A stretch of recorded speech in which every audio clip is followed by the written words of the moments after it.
Hello, it's very good to have you with us on ERi-TV for English news broadcast live from the headquarters Nazmara. Live from the headquarters Nazmara at 10:30 p.m. local time. First, the top stories.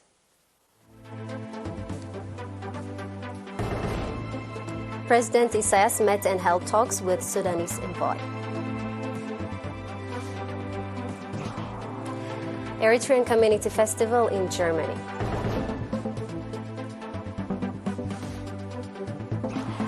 Israeli protests reignites as Netanyahu pushes new justice bill. Iran and Algeria to expand ties ease visa requirements.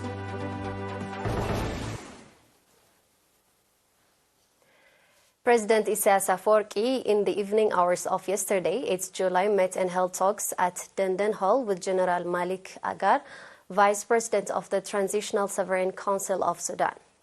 Speaking to the national media outlets, General Malik Agar said that the meeting with President Isaias was focused on the objective situations in Sudan, the prospect of stopping the conflict, as well as the role of Eritrea in resolving the conflict.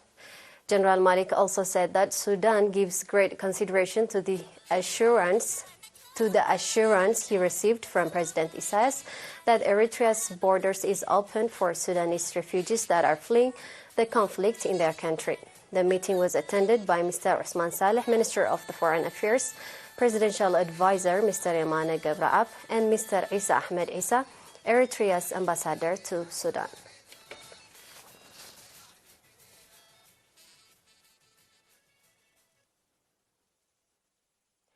Eritrean Community Festival was colorfully commenced on 8 July in the German city of Gießen.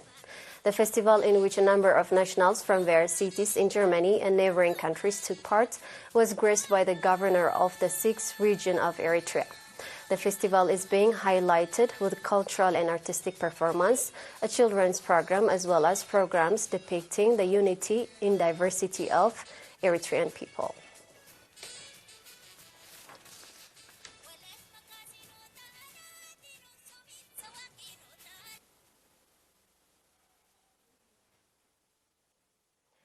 Employees of several institutions voluntarily donated 193 units of blood with a view to enriching the blood supply of the National Blood Transfusion Service. Accordingly, members of the 74th Mechanized in Ashagolgol donated 113 units of blood. Staff of the 74 Mechanized in Track B donated 60 units of blood, and students of the 21st and 24th round of the School of Social Science in Nafa voluntarily donated 20 units of blood. The blood donors expressing satisfaction for voluntarily donating their blood with a view to saving lives with their renewable blood called on others to follow their noble example and enrich the blood supply of health facilities.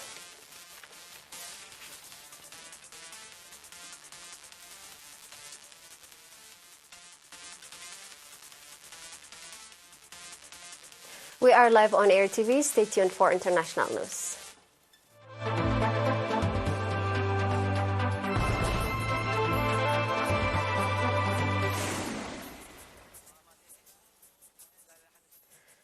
Tens of thousands of Israeli protesters have demonstrated in the Tel Aviv and other cities against proposed changes to the judicial system they say could mean a more authoritarian government.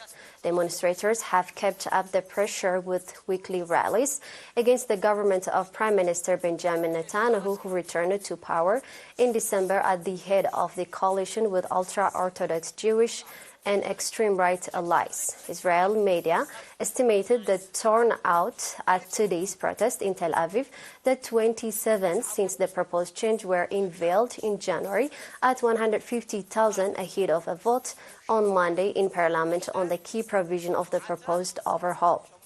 Historian Yuval Noah Harari told the rally that they must act against what the Netanyahu government is doing to their country and to the Israeli dream. And if the government does not stop, it will soon learn what happens when protesters get angry, he said. Police used water cannons to disperse some 100 demonstrators who blocked a main highway in the coastal city. The government argues that the judicial changes, which critics say would give politicians more power over the court, are necessary to ensure the better balance of power.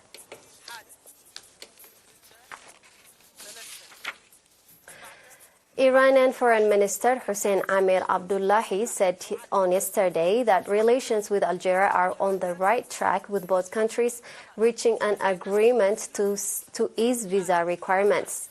Addressing a joint press conference with his Algerian counterpart Ahmed Altaf in Tehran, Amir-Abdullahian described talks with the visiting official as good and fruitful. He said the two sides agreed to annual political visas in the first step, followed by normal travel visas. He added that the two sides expressed willingness to expand cooperation in the field of science and technology, agriculture, medicine and medical equipment, tourism, industry and mining. The two countries also reached a consensus on holding a joint commission meeting at the level of vice presidents and foreign ministers to follow up on these agreements. Amir-Abdullahian said talks between the two ministers also dwelt on the unrest in Sudan, with Iran's top diplomats terming it a common concern for both Tehran and Algiers. He underlined the need to restore a ceasefire in the crisis-hit country.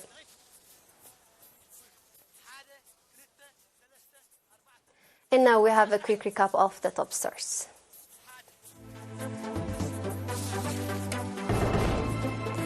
President Isaias met and held talks with Sudanese envoy. Eritrean Community Festival in Germany.